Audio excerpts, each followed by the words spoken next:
మన విశాఖపట్నంలో crime, traffic, law and order 3 రకాల పోలీస్ స్టేషన్స్ ఉన్నాయి. ఒక బండి నేరం చేయడానికి ఉపయోగిస్తే ఆ బండి సీజ్ చేయడం జరుగుతుంది. అదే మాదిరిగా ఆ బండి ఎక్కడైనా ఉన్నది, ఎవరు క్లెయిమ్ చేయట్లేదు, అటువంటి అన్క్లెయిమ్ బండి కూడా మేము సీజ్ చేస్తాం. ఇంకొకటి, మోటార్ వెహికల్ యాక్ట్ ప్రొవిజన్స్ ఉల్లంఘిస్తే, డ్రంక్ అండ్ డ్రైవింగ్ చేస్తే, వేరే నేరాలు తరచుగా చేస్తే బండి సీజ్ చేయాల్సి వస్తుంది. అదే మాదిరిగా యాక్సిడెంట్ చేస్తే కూడా బండి సీజ్ చేయాల్సి వస్తుంది. ఇటువంటి బండి మన పోలీస్ స్టేషన్లో నెలల తరబడి, సంవత్సరాల తరబడి ఉండడం వల్ల ఇవన్నీ వెహికల్స్ పాడైపోతాయి. వర్షంలో తడిసి, ఎండలో, అదే మాదిరిగా అప్పుడప్పుడు దొంగతనాలు జరుగుతాయి. ఒక 10 సంవత్సరాల తర్వాత, 5 సంవత్సరాల తర్వాత, 2 సంవత్సరాల తర్వాత అది స్క్రాప్ మ్యాటర్గా మారిపోతుంది. అందులో కొన్ని విలువైన 2 వీలర్స్, 4 వీలర్స్ కూడా ఇలాగే మారిపోతాయి. అది కాకుండా పోలీస్ స్టేషన్ ప్రిమైసెస్లో ఇవన్నీ వెహికల్స్ ఉండడం వల్ల పరిశుభ్రత పూర్తిగా దెబ్బతింటుంది. పోలీస్ స్టేషన్ మెయింటెనెన్స్ కూడా బాగా డ్యామేజ్ అయిపోతుంది. అందుకే ఈ పరిస్థితిలో మన రాష్ట్రంలో ఎక్కడ లేని విధంగా తరచుగా Visakhapatnam city police vehicle return mela పెడుతున్నారండి.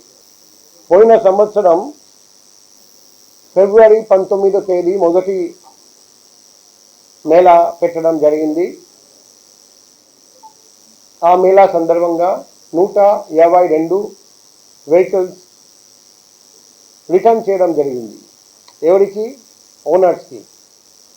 ఇక్కడ మనం గుర్తుపెట్టుకోవాలి, మన లా and order, crime, traffic police వాళ్ళు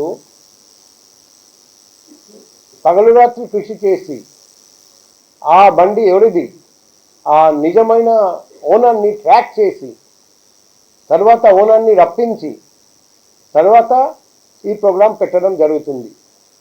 కాబట్టి ఈ సక్సెస్ఫుల్ ప్రోగ్రాం క్రెడిట్ మొత్తం మన traffic, crime, law and order and మన పీసీఆర్ ఇన్స్పెక్టర్ గారి ఆధ్వర్యంలో జరిగింది. కాబట్టి ఇన్స్పెక్టర్ పీసీఆర్ వాళ్ళ staff, ASI, head constable, home guards under the leadership of 3 డీసీపీలు అండ్ ఏడీసీపీలు అండ్ ఏసీపీలు.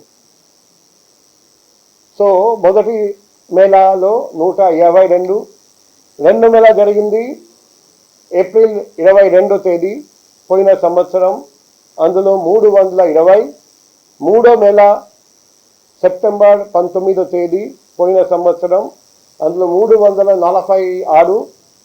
4 మేళా జరిగింది లాస్ట్ ఇయర్ డిసెంబర్ 31వ తేదీ 321. అండ్ ఈ సంవత్సరం మొదటి మేళా, ఇది 5వ మేళా, ఈరోజు 24వ తేదీ మార్చి నెల 2026 అండి, 413, అంటే రికార్డ్ ఒకటి. సో ఈ రికార్డ్ సృష్టించిన డీసీపీస్, ఏడీసీపీస్, ఏసీపీస్ అండ్ చాలా కష్టపడిన ఆల్ ఎస్హెచ్ఓస్ అండ్ మన ఇన్స్పెక్టర్ పీసీఆర్, ఆయన సిబ్బంది అందరికీ, వాళ్ళ సిబ్బంది అందరికీ నేను సభాముఖంగా అభినందనలు తెలియజేస్తున్నా. ఇప్పుడు మనం